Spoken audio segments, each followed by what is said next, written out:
Tapusin na natin to, pagod na ako.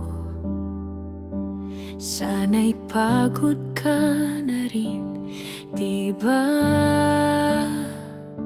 Ganun naman talaga kapag puno na ang salop, dapat nang itapon.